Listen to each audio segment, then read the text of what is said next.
Bismillahirrahmanirrahim. Assalamualaikum warahmatullahi wabarakatuh. Perkenalkan, nama saya Wiwin Mariana dari kelas Ekonomi Syariah I dengan nomor induk mahasiswa 4011803333. Pada pertemuan mata kuliah manajemen keuangan kali ini, saya akan menjelaskan mengenai dividen polisi. Baiklah, sebelum kita lanjutkan, yaitu apa sih kebijakan pembayaran dividen itu? Nah, di sini diketahui bahwasanya dividen yaitu adalah bagian keuntungan yang diterima oleh pemegang saham dari suatu perusahaan. Nah, apabila keuntungan perusahaan itu tidak dibagikan kepada pemegang saham dan itu diinvestasikan kembali dalam perusahaan, maka itu disebut dengan laba ditahan. Kemudian kebijakan pembayaran dividen. Nah, kebijakan dividen di sini yakni suatu keputusan apakah laba yang diperoleh perusahaan itu akan dibagikan kepada pemegang saham sebagai dividen atau akan ditahan dalam bentuk laba, ditahan guna pembiayaan investasi di masa yang akan datang. Nah, dari kedua pendekatan tersebut, itu ada beberapa banyak keuntungan yang dibagi kepada pemegang saham dan beberapa banyak yang akan ditahan. Nah, besarnya dividen yang dibagikan kepada pemegang saham itu ditentukan dengan persentase yang disebut dengan dividen payout ratio. Nah, dividen payout ratio ini merupakan suatu perbandingan antara dividen yang dibayarkan dengan laba bersih. Semakin tinggi dividen payout ratio ini akan menguntungkan bagi investor selaku pemegang saham. Sebaliknya akan memperlemah internal finansial perusahaan.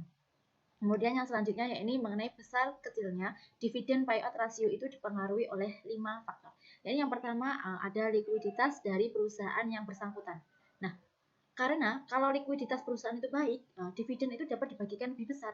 Begitu pula sebaliknya. Nah, apabila likuiditas perusahaan itu tidak baik, maka dividen bisa kecil atau bisa tidak dibagikan sebagai dividen, tetapi ditahan oleh perusahaan disebut sebagai laba ditahan.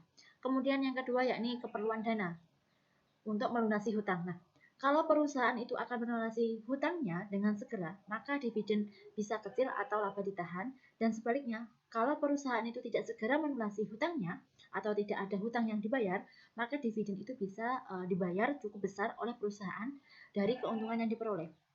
Kemudian yang ketiga yakni tingkat investasi yang direncanakan. Nah, kalau suatu perusahaan itu tahun berikutnya itu merencanakan suatu investasi yang cukup besar, maka dividen yang akan dibagikan kepada pemegang saham atau dividen kecil itu sebaliknya. Baik perusahaan tidak ada rencana untuk investasi pada tahun yang mendatang, maka dividen itu akan dibagikan lebih besar. Kemudian yang selanjutnya yakni pengawasan. Nah, kalau dilakukan suatu pengawasan terhadap suatu perusahaan itu sehubungan dengan ekspansi perusahaan, maka biasanya perusahaan itu akan menggunakan dananya dari laba perusahaan itu untuk ekspansi, sehingga kalau yang dilakukan maka ekspansi dan perusahaan itu memperoleh keuntungan, maka dana dari keuntungan itulah yang digunakan sehingga dividen kecil atau dividen tidak dibayar. Kemudian yang terakhir ya ini keuntungan dari pemerintah. Nah, ketentuan dari pemerintah. Nah, biasanya ini itu dilakukan terhadap perusahaan yang memiliki pemerintah atau negara BUMN. Kalau ditentukan lama harus ditahan, maka dividen tidak dibagikan atau dividen kecil, begitu pula kebijakan pembayaran dividen. Nah, yang pertama ya ini ada stabil dividen polisi. Nah, di sini stabil dividen polisi yaitu pembayaran selalu stabil tetap dan juga selalu stabil naik, selalu stabil turun meskipun laba bersihnya itu turun naik. Kemudian yang kedua mengenai fluctuating dividen policy. Di sini pembayaran dividen itu berdasarkan keuntungan perusahaan di akhir periode. Apabila keuntungan perusahaan itu meningkat, maka pembayaran dividen itu juga akan meningkat. Tapi sebaliknya, apabila perusahaan itu menurun, maka pembayaran dividennya itu juga akan menurun.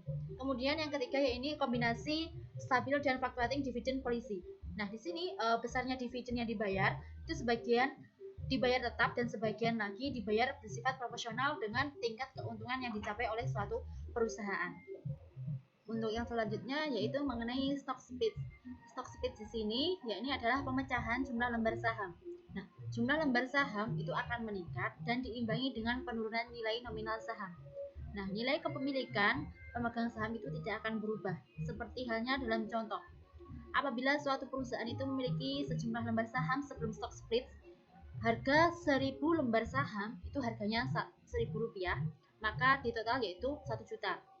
Namun setelah terjadi stock split, harga 2000 lembar saham itu menjadi Rp500 dan totalnya yaitu Rp1.000.000. Maka nilai sebelum stock split dan sesudah stock split itu sama.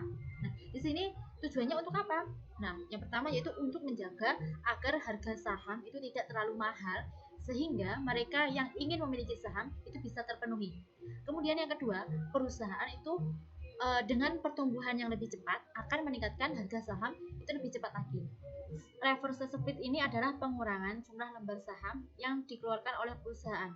Reverse split ini merupakan kebalikan dari stock split.